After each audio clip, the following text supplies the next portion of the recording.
again. My name is Jason Mercer, the Toronto Real Estate Board's Director of Market Analysis. We're through the first full month of summer and are certainly still experiencing the shift in market conditions that began in the springtime. With this in mind, let's take a closer look at TREB's residential statistics for July.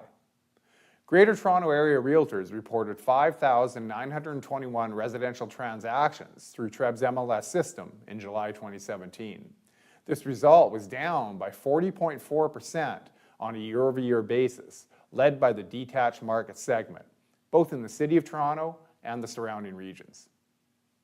Condominium apartment sales in the City of Toronto experienced the smallest drop compared to July 2016, but they were still down by approximately 28%.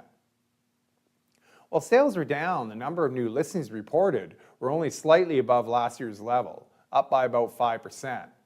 This suggests that following an initial surge of listings in the spring, homeowners who may have been considering the sale of their home have taken a wait-and-see attitude.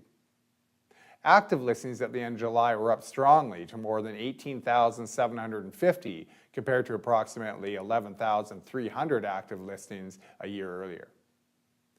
Thinking about the reasons underlying the dip in home sales and volatility in listings, a recent release from the Ontario government confirmed TREB's own research, which found that foreign buyers represented a small proportion of overall buying activity in the GTA. Clearly, this suggests that the year-over-year decline we experienced in July and throughout the spring had more to do with psychology, with would-be home buyers on the sidelines waiting to see how market conditions evolve. With this in mind, summer market statistics are often not the best indicators of housing market conditions. We generally see an uptick in activity following Labor Day as a greater cross-section of would-be buyers and sellers start to consider listing and/or purchasing a home. As we move through the fall, we should start to get a better sense of the impacts of the Fair Housing Plan and higher borrowing costs. So we've talked about trends in sales and listings. Let's now turn to price. After all, it's the interplay between demand and supply that underpins the pace of price growth. The MLS Home Price Index composite benchmark price was up by 18% on a year-over-year basis in July. However, the composite benchmark was down by 4.6% relative to June. Monthly MLS HPI declines were driven more so by single-family home types. This makes sense when we think about the fact that the greatest sales declines have been in the single-family market segments.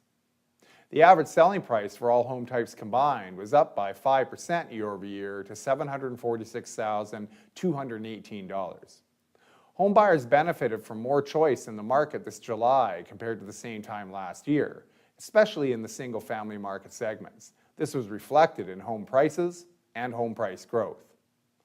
Looking forward, if we do see some would-be homebuyers move off the sidelines and back into the market without a similar increase in new listings, we could see some of this newfound choice erode.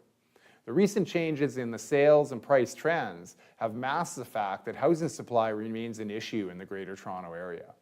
Don't forget, the Government of Ontario, when it released its Fair Housing Plan in April, committed to looking at ways to increase the supply of housing, both ownership and rental, in the Greater Golden Horseshoe. It'll be interesting to see how things evolve from a policy perspective. With all this in mind, I look forward to speaking with you again at the beginning of September when we'll review the August results. Thanks very much.